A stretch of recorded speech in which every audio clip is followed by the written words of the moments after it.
Hi guys, welcome back to web development series. आज बात होगी लिस्ट टैग के बारे में। टैग का नाम लिस्ट नहीं है, टैग का नाम तो खैर यूएल, ओएल और टीडी है। बट बात करेंगे हम लिस्ट कैसे जनरेट करते हैं इसके बारे में। और इस काम को करने के लिए आप यूज करेंगे तीनों टैग्स को। लिस्ट, जैसा कि आप नाम से समझ पा रहे होंगे, रिलेटेड डेटा को अगर आपको दिखाना है तो आप लिस्ट का यूज करते हैं। फॉर एग्जाम्पल प्रोडक्ट्स के नाम, फॉर एग्जाम्पल एम्प्लॉइज के नाम, इन्हें अगर आपको एक ऑर्डर में शो करना है, we go for list tag. चलिए शुरू करते हैं लिस्ट टैग का डिस्कशन। सबसे पहले बात करते हैं लिस्ट होती क्या है। लिस्ट आप बहुत बार रियल वर्ल्ड में यूज करते होंगे। लिस्ट का मतलब होता है ग्रुप ऑफ रिलेटेड आइटम्स। से फॉर एग्जांपल अगर मैं आपसे बोलूं आपके फैमिली मेंबर्स के नाम मुझे बताइए, तो इसे अगर हम एक वेब पेज पे लिखेंगे तो एक लिस्ट के स्टाइल में लिखेंगे। या आपने जो जो प्रोग्रामिंग लैंग्वेजेस पढ़ी हैं उनके नाम बताएं, इसको भी आप एक लिस्ट के स्टाइल में लिखेंगे। तो जब भी हमें रिलेटेड डेटा ग्रुप करके शो करना है, हम एचटीएमएल के अंदर यूज करते हैं लिस्ट। और फ्रेंड्स, लिस्ट का एक और बहुत इंपॉर्टेंट यूज है, स्लाइड में आपको दिख रहा होगा। जब भी आप कोई वेब पेज बनाएंगे, अपने वेब पेज में आप जनरली एक मेन्यू बार देंगे, जिसको हम लोग बोलते हैं नैव बार। और ये मेन्यू बार या नैव बार देने के लिए भी आप लोग यूज करते हैं लिस्ट।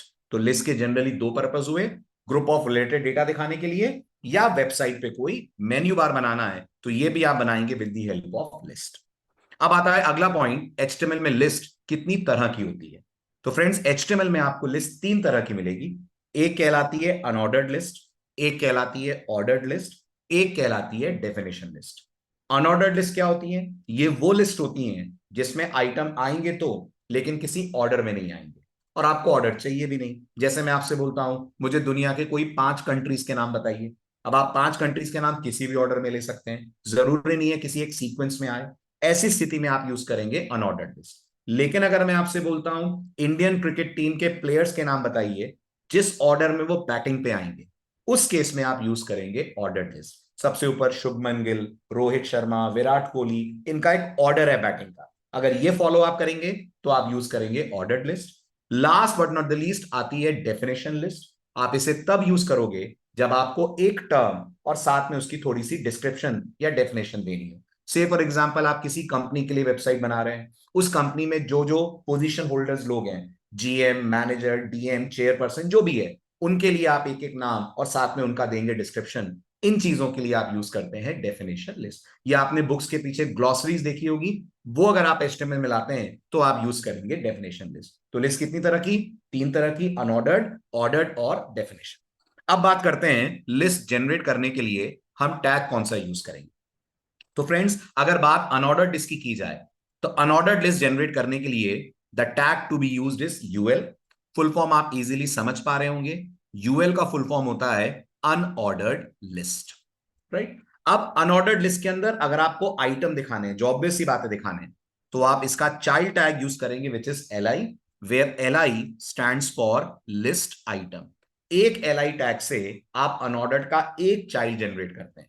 या मैंने कितने एल आई लगाए? अगर आप काउंट करें तो यहां मैंने 8 एल आई लगाए। तो मेरे सामने इन 8 कोर्सेज के नाम आएंगे, और ये सारे नाम अपन को वर्टिकली दिखेंगे। साथ में एक और चीज नोटिस में आपके आएगी, वो आप आउटपुट देखकर पहचानिए। तो जैसे ही मैं इस पेज को रन करता हूं, हमारे सामने अनऑर्डर्ड लिस्ट आ रही है, राइट। इस अनऑर्डर्ड लिस्ट में आप नोटिस करेंगे, let me increase the browser, right. इस अनऑर्डर्ड लिस्ट में आप नोटिस करेंगे कोर्सेज के नाम तो आ रहे हैं, लेकिन क्या आपने ये नोटिस करा ऑटोमेटिकली ब्राउजर ने अपनी तरफ से कोर्सेज के नाम के पहले बुलेट्स ऐड कर दी। क्यों ऐड करती हैं? क्योंकि by default unordered list in bullets को यूज करती है एज मार्कर। क्या वर्ड यूज करा मैंने? मार्कर। ये जो आप देख रहे हैं ना, डार्क सर्कल्स, इनको हम लोग बोलते हैं मार्कर्स। ओके। अगर आपको लगता है can we change these markers, क्या इन मार्कर्स को हम लोग बदल सकते हैं, तो एचटीएमएल आपको पूरी इजाजत देती है कि आप इन मार्कर्स को बदलें। और ये करने के लिए आपको यूएल टैग के अंदर एक एट्रीब्यूट कोड करना है, जिसका नाम होता है friends type attribute. UL tag का टाइप एट्रीब्यूट। अगला एग्जांपल हमारा कुछ ऐसा ही है। तो नोटिस करिए, इस एग्जांपल में मैंने टाइप एट्रीब्यूट यूज करा है। अभी जो टाइप एट्रीब्यूट है, इसकी जो पॉसिबल वैल्यूज होती हैं वो 4 होती हैं। या तो आप इसको इसकी डिफॉल्ट वैल्यू दे सकते हैं फ्रेंड्स। इसकी डिफॉल्ट वैल्यू होती है डिस्क, जिसको मैं कह रहा था बुलेट। दूसरी पॉसिबल वैल्यू जो आप इसको दे सकते हैं वो है स्क्वायर, जिसमें आपको एक स्क्वायर दिखेगा, राइट।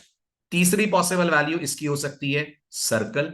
और फ्रेंड्स, चौथी पॉसिबल वैल्यू जो आप इसको दे सकते हैं, दैट कुड बी नन।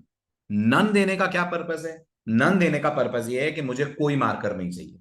अब मुझे कोई मार्कर क्यों नहीं चाहिए? जब मैं लिस्ट को यूज करूंगा एज नैवबार, तब मैं नन यूज करूंगा, क्योंकि मैं नहीं चाहता उस केस में आइटम्स के पहले कोई बुलेट या सर्कल या स्क्वायर आए। कुछ नहीं देते हैं तो डिफॉल्ट क्या होता है, कुछ नहीं देते हैं तो डिफॉल्ट वैल्यू इसकी सेट होती है एज डिस्क। अब इस एग्जाम्पल में क्या होने वाला है, इस एग्जाम्पल में अपन ने डिफॉल्ट वैल्यू चेंज करके कर दी है स्क्वायर। तो आप नोटिस करिए, अगर मैं इस पेज को रन करता हूं compared with the previous one, ये हमारा प्रीवियस पेज है जिसमें आप नोटिस करेंगे आपके सामने बुलेट्स आ रहे हैं। ये हमारा करंट पेज है जिसमें आप देखेंगे आपके सामने स्क्वायर्स आ रहे हैं। और क्या दिया जा सकता है इसकी जगह, तो इसकी जगह फ्रेंड्स आप एक और वैल्यू जो सेट कर सकते हैं, that could B circle. Circle कर दूंगा तो क्या होगा, सर्कल कर दूंगा तो आउटपुट में आप नोटिस करिए मेरे को देखने को मिलेंगे मार्कर के तौर पे हॉलो सर्कल। तो कितनी पॉसिबल वैल्यूज हुई, डिस्क हो गई, सर्कल हो गई, स्क्वायर हो गया।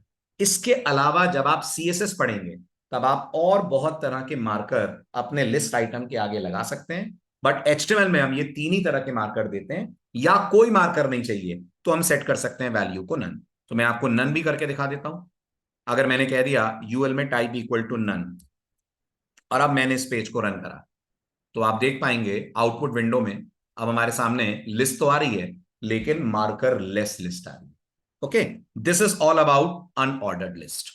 अब बात करते हैं अगर हमें लिस्ट को ऑर्डर्ड करना हो, यानी हम चाहते हैं जो आउटपुट आए वो एक सीक्वेंस में आए, तो हम क्या करेंगे। जैसा कि आप टैग देखकर पहचान पा रहे होंगे, ऑर्डर्ड लिस्ट के लिए हम लोग यूज करते हैं OL tag, which stands for ordered list. और ऑर्डर्ड लिस्ट के अंदर भी अगर आपको आइटम्स ऐड करने हैं तो ये काम आप करेंगे with the help of LI tag. One LI tag will generate one item for the ordered list. Let's run the page and see the output. तो पेज मैंने रन करा। ओके, आउटपुट चेक करिए। इस बार आपको कोर्सेज के नाम तो दिखेंगे लेकिन एक सीक्वेंस में दिखेंगे, 1 2 3 4 एंड सो ऑन। यहां ये भी डाउट दिमाग में होगा, ये सीक्वेंस न्यूमेरिक की हो सकती है क्या, तो जवाब है नहीं। ये सीक्वेंस तीन तरह की हो सकती है, ये न्यूमेरिक हो सकती है, अल्फाबेटिक हो सकती है, और ये रोमन नंबर्स में भी लाई जा सकती है। न्यूमेरिक, अल्फाबेटिक या रोमन नंबर्स। अब सवाल है इसका सीक्वेंस बदला कैसे जाएगा। तो अगर आपको ऑर्डर्ड लिस्ट का सीक्वेंस बदलना है तो हमारे पास एक और एट्रीब्यूट है, एट्रीब्यूट का नाम होता है फ्रेंड्स टाइप। टाइप को आप तीन तरह की वैल्यू दे सकते हैं। डिफॉल्ट वैल्यू इसकी 1 है जो नंबर इंडिकेट करती है। दूसरा, इसकी जगह आप लिख सकते हैं ए लिख देंगे तो क्या होगा, जो आउटपुट आएगा उसमें मार्कर्स एबीसीडी बनकर आएंगे। चेक कर लीजिए, मैं इसको रन कर देता हूं, you'll get to see the difference. Page run हुआ। अब आप चेक करिए, ये हमारी पिछली ऑर्डर्ड लिस्ट थी, सॉरी, ये हमारी पिछली ऑर्डर्ड लिस्ट थी जिसमें आप देख रहे हैं मार्कर्स 1 2 3 4 आ रहे हैं। ये हमारी करंट ऑर्डर्ड लिस्ट है जिसमें मार्कर्स एबीसीडी के हिसाब से आ रहे हैं। और क्या करा जा सकता है, और ये करा जा सकता है कि जहां पर अपन ने ए लिखा है वहां पर हम मेंशन कर दें आई। आई मेंशन कर देंगे तो क्या होगा, आउटपुट आएगा, मार्कर्स आएंगे, लेकिन किस फॉर्म में आएंगे, very good, Roman number system form में आएंगे। आई यहां पर रिप्रेजेंट कर रहा है रोमन नंबर। और गौर कीजिएगा, ये जो ए और आई आपने लिखा है ना फ्रेंड्स, ये कैपिटल स्मॉल भी हो सकते हैं। फॉर एग्जाम्पल अगर मैंने इसको स्मॉल आई कर दिया, राइट, और अब मैंने अपना पेज रन करा, तो आउटपुट में आप देखेंगे मुझे स्मॉल आई के हिसाब से, यानी स्मॉल रोमन नंबर्स के हिसाब से मार्कर्स दिख जाएंगे।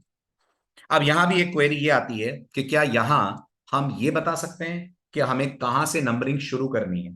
बिल्कुल बता सकते हैं। अगर आपको ये कंट्रोल करना है कि नंबरिंग कहां से स्टार्ट हो, तो we have an attribute for OL tag which is called as start attribute. Start attribute को आप अपनी वैल्यू सेट करके दे दीजिए। तो मैंने कह दिया 10। तो अब आप देखेंगे जो पहला कोर्स लिस्ट होगा सी, उसके आगे नंबर आएगा 10, और वहां से ये ग्रेजुअली होता जाएगा इंक्रीज। तो 10 11 12 and so on. Page run करते हैं, चेक करिए। पिछली बार नंबरिंग 1 से स्टार्ट हुई थी लेकिन इस बार आप देख पा रहे होंगे नंबरिंग स्टार्ट हो रही है फ्रॉम 10। अब इसमें एक इंटरेस्टिंग केस लेते हैं। इंटरेस्टिंग केस ये है कि अगर मैं चाहता हूं मेरे लिस्ट के मार्कर्स अल्फाबेटिकली आए और फिर किसी एक अल्फाबेट से स्टार्ट हो, तो हम क्या करेंगे। तो फ्रेंड्स गौर करिएगा, इसमें आप टाइप तो यूज करेंगे ही करेंगे, स्टार्ट अभी भी न्यूमेरिक ही रहेगा। पॉइंट टू अंडरस्टैंड, बहुत इंटरेस्टिंग पॉइंट है। स्टार्ट आपका अभी भी न्यूमेरिक ही रहेगा। तो नोटिस करिए, मैंने यहां टाइप इक्वल टू ए बोला है, स्टार्ट इक्वल टू 4 बोला है। तो मैंने क्या कहा, मैंने ब्राउजर को बोला मुझे नंबरिंग या मार्कर्स एबीसीडी चाहिए, बट स्टार्ट अल्फाबेट 4 से करना है। फोर्थ अल्फाबेट कौन सा हुआ, फोर्थ अल्फाबेट हो गया हमारा डी। तो ये स्टार्ट कहां से होगा, डी से। इसका मार्कर डी आएगा, इसका मार्कर ई आएगा, जावा का मार्कर एफ आएगा, एंड सो ऑन, आगे की नंबरिंग आती जाएगी। क्लियर। अब यहां एक डाउट आपके दिमाग में शायद आ रहा होगा कि सर अल्फाबेट तो लिमिटेड होते हैं, 26 होते हैं, वो 26 पूरे हो गए तो क्या होगा? तो ब्राउजर अगर 26 पूरे हो गए तो डबल अल्फाबेट्स पे आ जाता है। किस पे आ जाता है? डबल अल्फाबेट्स पे। मतलब समझिए, अगर मैंने यहां कह दिया स्टार्ट इक्वल टू, कितने अल्फाबेट है? 26। स्टार्ट इक्वल टू मैंने 25 कह दिया, तो अब आप नोटिस करेंगे जो सी है ये 25th अल्फाबेट से स्टार्ट होगा। 25th अल्फाबेट इज वाई, तो सी के सामने वाई आएगा, सी प्लस प्लस के सामने जेड आएगा, और फिर जो जावा है वो स्टार्ट हो जाएगा A B, A C and so on. तो इसको भी चेक करें, देख पा रहे होंगे आप, सी के सामने वाई है, राइट, सी प्लस प्लस के सामने जेड है, और बाकी A B, A C and so on आपको मिल रहा है। तो कुछ इस तरह से आप स्टार्ट और टाइप की मदद से ऑर्डर्ड लिस्ट को भी कर सकते हैं मैनिपुलेट। ठीक है, अब मैं आपको एक एग्जांपल दिखाता हूं, वीडियो को 2 मिनट पॉज करके सोचिएगा ये आउटपुट लाने के लिए क्या करा गया। Check your self. एग्जाम्पल 7, क्या लग रहा है आपको, ये क्या है? क्या ये दो लिस्ट है? जी हां, ये दो लिस्ट हैं, लेकिन ये नेस्टेड है। जैसे प्रोग्रामिंग में होता है ना नेस्टेड इफ या नेस्टेड लूप, ऐसे यहां पर है नेस्टेड लिस्ट। इसमें हमने क्या करा है, बाहर एक यूएल टैग रखा है, अंदर एक और यूएल टैग रखा है। अंदर वाला यूएल टैग किसके अंदर है फ्रेंड्स? तो अंदर वाला जो यूएल टैग है वो एल का चाइल्ड बनकर आ रहा है। मतलब हमने पहले एक यूएल टैग लिखा होगा, उस यूएल टैग के अंदर एक एल होगा, एल के अंदर सी प्लस प्लस है, ये हमारा एल बंद हुआ। फिर हमने एक और एल लिखा, उस एल के अंदर जावा है, ये हमारा एल बंद हुआ। इसके बाद हमने फिर से मेंशन करा यूएल टैग, यूएल टैग के अंदर हमने फिर से मेंशन करा जावा की ब्रांचेस, जेएसई, जेडबलई, जेएमई एंड सो ऑन। तो अब ये वाला जो यूएल है ये इस यूएल के अंदर है, मतलब आप लिस्ट की नेस्टिंग कर सकते हैं। एक और चीज नोटिस में आपके आ रही होगी, जब आप लिस्ट की नेस्टिंग करते हैं तो ऑटोमेटिकली ब्राउजर टाइप यानी मार्कर को चेंज कर रहा है।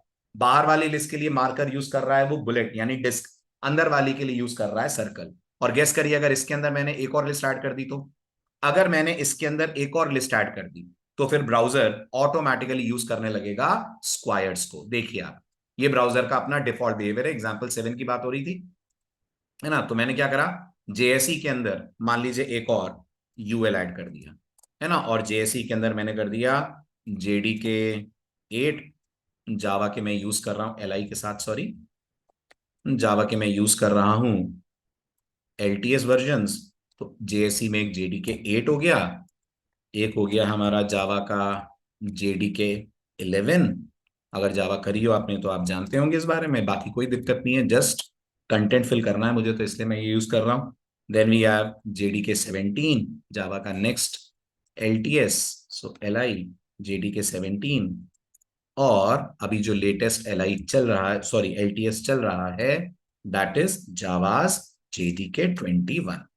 अब क्या होगा, अब आप नोटिस करिएगा ये जो बाहर वाली लिस्ट है इस पे आपको दिखेंगे बुलेट्स, अंदर जो आ रही है इस पे आपको दिखेंगे हॉलो सर्कल, और उसके भी अंदर जो आ रहा है उस पे आपको देखने को मिलेंगे squares. Can you see that? ये ब्राउजर का डिफॉल्ट बिहेवियर है। और अगर आपको लग रहा है can we change this, of course with the help of type attribute आप इसको कंट्रोल कर सकते हैं, और बेहतर कंट्रोल कर सकते हैं लिस्ट की अपीयरेंस को अगर आप यूज करते हैं CSS, जो हम आने वाले वीडियोस में करेंगे। चलिए, ये तो हुई बात अनऑर्डर्ड लिस्ट की नेस्टिंग की। अब ऐसा जरूरी नहीं है कि आप अनऑर्डर्ड में अनऑर्डर्ड को ही नेस्ट कर सकते हैं, आप अनऑर्डर्ड में ऑर्डर्ड को या ऑर्डर्ड में ऑर्डर्ड को नेस्ट कर सकते हैं। जो हमारा अगला एग्जांपल है वो आपको सिखा रहा है कैसे हम एक अनऑर्डर्ड लिस्ट के अंदर नेस्ट कर सकते हैं एक ऑर्डर्ड लिस्ट। यहां बाहर वाला टैग मेरा यूएल है, अंदर वाला टैग मेरा ओएल है, और यूएल के अंदर यहां मैंने ओएल को करा हुआ है नेस्ट। और बाय डिफॉल्ट ब्राउजर क्या करने वाला है, बाय डिफॉल्ट ब्राउजर नंबरिंग वो यूज करने वाला है जो ओएल की डिफॉल्ट होती है, विच इज 1, 2 एंड 3। क्लियर? इसी तरह से आप इसमें भी अनऑर्डर्ड के अंदर ऑर्डर्ड, ऑर्डर्ड के अंदर एक और ऑर्डर्ड, ये भी आप कर सकते हैं। क्लियर? तो मैं बहुत सारे एग्जांपल्स आपको आगे कराऊंगा, बहुत सारे मिनी प्रोजेक्ट्स हम करेंगे जहां लिस्ट बहुत बहुत हैंडी साबित हो। अब आते हैं हम लिस्ट के आखिरी टैग पे, आखिरी टाइप ऑफ लिस्ट पे, जिसको हम लोग बोलते हैं friends definition list. Definition list बनाने के लिए आपको लेने हैं टोटल 3 टैग्स। जो आउटर मोस्ट टैग होता है फ्रेंड्स उसका नाम होता है डीएल। डीएल मतलब डेफिनेशन लिस्ट, ये एक ही बार लिखा जाता है, तो डीएल, उसके अंदर एक क्लोजिंग का डीएल आ गया। इसके अंदर आप अगला टैग लिखते हैं फ्रेंड्स, जो अगला टैग लिखते हैं वो होता है डेफिनेशन टर्म, DT। यहां वो वर्ड आएगा जिसका डिस्क्रिप्शन आपको देना है, तो यहां आपका डेफिनेशन टर्म आएगा, है ना। अब आप डिस्क्रिप्शन देना चाहेंगे और आप चाहेंगे थोड़ा सा राइट अलाइन, थोड़ा सा राइट की तरफ ये डिस्क्रिप्शन आए, तो आप तीसरा यूज करेंगे which is called D D. D D stand for definition description. Definition description. तो DL definition list, DT definition term, DD definition description. एक डीएल के अंदर आप जितने चाहे उतने डीटी और जितने चाहे उतने डीडी यूज कर सकते हैं। इनफैक्ट एक डीटी के अंदर भी आप मल्टीपल डीडीज ला सकते हैं। जैसे इस एग्जांपल में आप देखिए, पिक्सल के बारे में दो चीजें बताई गई हैं। पिक्सल फॉन्ट हाइट के तौर पे भी यूज होता है, और पिक्सल एक तरीके का डॉट भी है जो आपके डिस्प्ले डिवाइसेस के ऊपर आ रहा है। तो यहां पर अब हमारे पास कितने टर्म्स आएंगे? तो जवाब है जी 3 टर्म आएंगे, एक एचटीएमएल, एक पिक्सल, एक एक्सएचटीएमएल, और हर एक का अपने आप में एक एक डिस्क्रिप्शन, लेकिन पिक्सल के आएंगे 2 डिस्क्रिप्शन। रन करते हैं, आउटपुट आपको क्लियरली बता देगा किस तरीके से पेज बिहेव कर रहा है। This is definition list, right. अब आप कोई भी एक्सरसाइज अगर करेंगे जिसमें आप ये देखेंगे कि आइटम अंदर की तरफ आ रहे हो, समझ जाइएगा वहां पर यूज हो रही है definition list. So this was all about list in HTML. I hope आपने वीडियो एंजॉय करा होगा, कुछ नया सीखने को भी मिला होगा। मिलते हैं अगले वीडियो में ऐसे ही एक इंटरेस्टिंग टैग के साथ। Bye bye, take care.